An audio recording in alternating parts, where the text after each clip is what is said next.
Assalamualaikum warahmatullahi wabarakatuh. Halo semua. Jadi di sini kita akan mempresentasikan atau menjelaskan tentang sistem refrigerasi dan komponennya.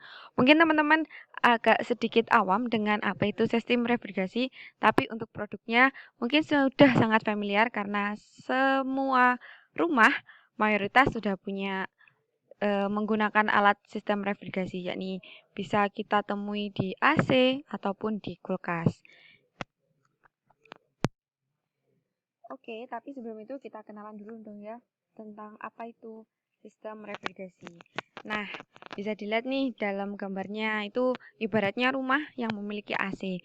Jadi, sistem refrigerasi ini suatu sistem yang memungkinkan untuk mengatur suhu sampai mencapai suhu di bawah suhu lingkungannya. Jadi, bukan kita memindahkan panas atau kita memberikan udara dingin di dalam, tapi kita memindahkan panas untuk keluar agar suhu yang di dalam ruangan bisa lebih dingin. Jadi prinsipnya adalah suatu proses penyerapan energi panas dari dalam ruangan yang tertutup lalu membuang panasnya keluar dari ruangan tersebut. Gitu teman-teman.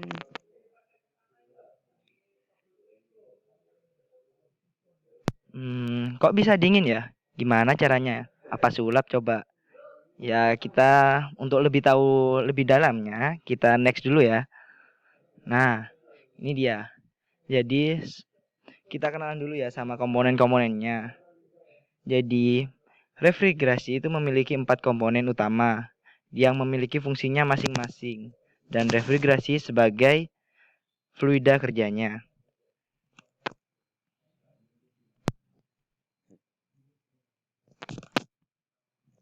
Oke, kita belajar salah satu komponennya dulu ya. Ya, ini kompresor. Ya, bisa kalian amati secara perlahan dan simak baik-baik dulu sistem kompresor itu apa.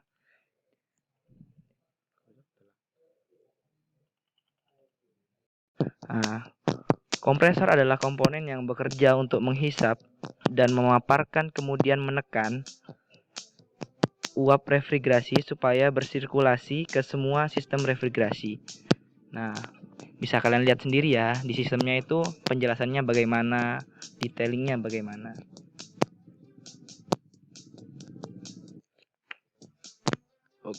Oke, ini bisa disimak videonya terlebih dahulu ya, untuk lebih jelasnya.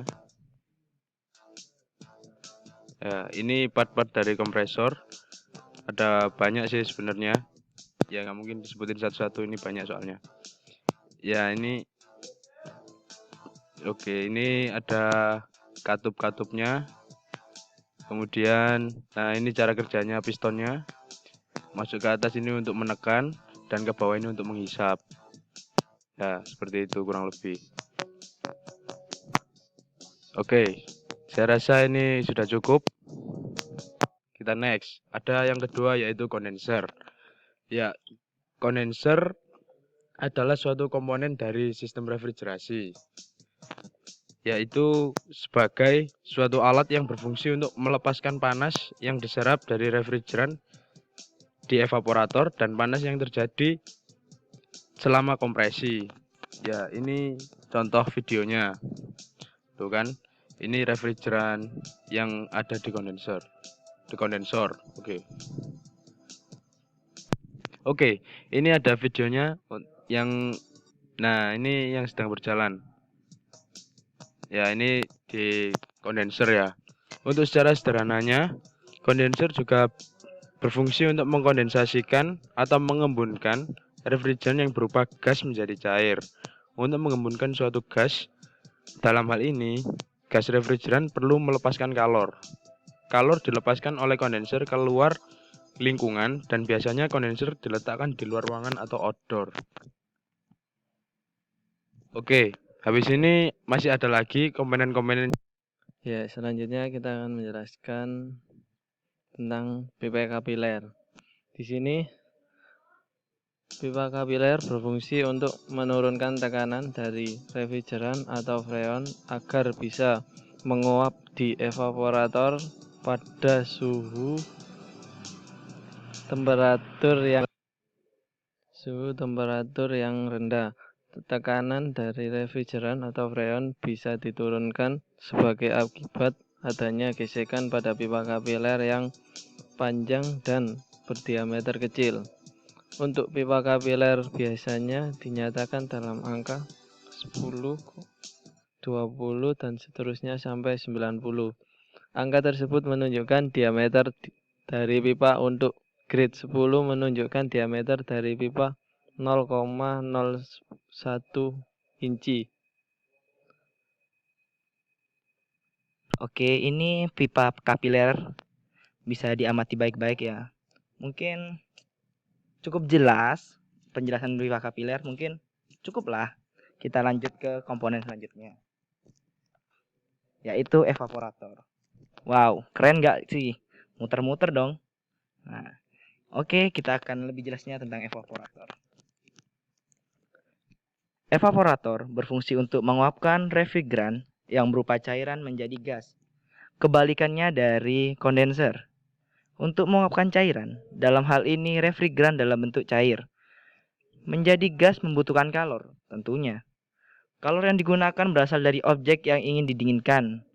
Dalam hal ini adalah udara ruangan yang ingin didinginkan menjadi sumber kalornya.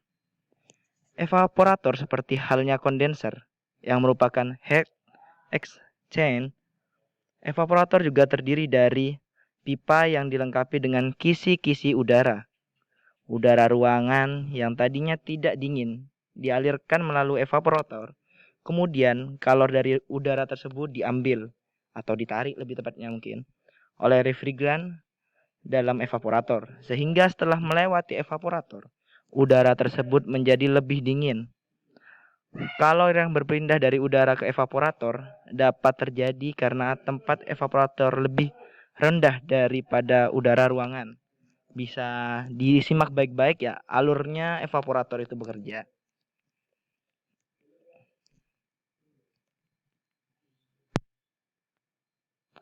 Oke, sekarang kita akan masuk langsung ke siklusnya. Jadi, yang pertama nih, kompresor memompa bahan pendingin melalui seluruh sistem. Kompresor menarik gas refrigeran dingin melalui jalur isap atau suction line dari evaporator freezer. Pada saat yang sama, mengkompres gas dan memompa ke discharge line, jalur tekanan tinggi. Gas yang terkompresi temperaturnya meningkat tajam dan memasuki kondensor. Setelah itu, kondensor melakukan fungsi yang mirip dengan radiator di sebuah mobil. Kondensor adalah koil pendingin untuk gas refrigeran panas. Dalam kondensor, panas tersebut dikeluarkan ke ruang udara di luar sistem. Selama proses ini, gas refrigeran melepas panas dalam kabin dan merubah ke bentuk cair. Lalu, cairan pendingin panas meninggalkan kondensor dan memasuki tabung pipa kapiler. Selanjutnya, tabung pipa kapiler dengan seksama panjang dan diameter dalam untuk mengukur arus refrigeran cair dengan jumlah yang tepat untuk aliran sesuai yang dibutuhkan untuk setiap unit. Nah, di sini tekanannya akan diturunkan secara drastis yang sangat berpengaruh pada suhu atau temperatur. Kemudian, refrigeran keluar dari tabung kapiler dan memasuki tabung yang lebih besar atau evaporator. Peningkatan mendadak dalam bentuk diameter pipa membentuk daerah tekanan rendah dan suhu refrigeran turun secara drastis karena perubahan dari cair ke campuran cair dan gas. Dalam proses melewati evaporator, refrigeran menyerap panas dari area sekelilingnya. Refrigeran kemudian secara bertahap berubah dari cair ke campuran cair dan gas ke gas. Selanjutnya, gas refrigeran meninggalkan akumulator. Nah, lalu kembali ke kompresor melalui garis isap yang merupakan bagian dari panas exchanger sehingga menyelesaikan siklus. Jadi siklusnya akan terus berputar dari kompresor lalu melalui evaporator, katup ekspansi, kondensor lalu kembali lagi ke kompresor. Jadi itu tadi penjelasan dari kita tentang siklus refrigerasi dan komponennya. Semoga dapat membantu teman-teman dalam belajar sistem refrigerasi dan mengenal komponen-komponennya. Jangan lupa untuk kasih komen dan kasih like di bawah. Dan terima kasih. Sampai ketemu di materi selanjutnya. Jangan lupa subscribe. Assalamualaikum.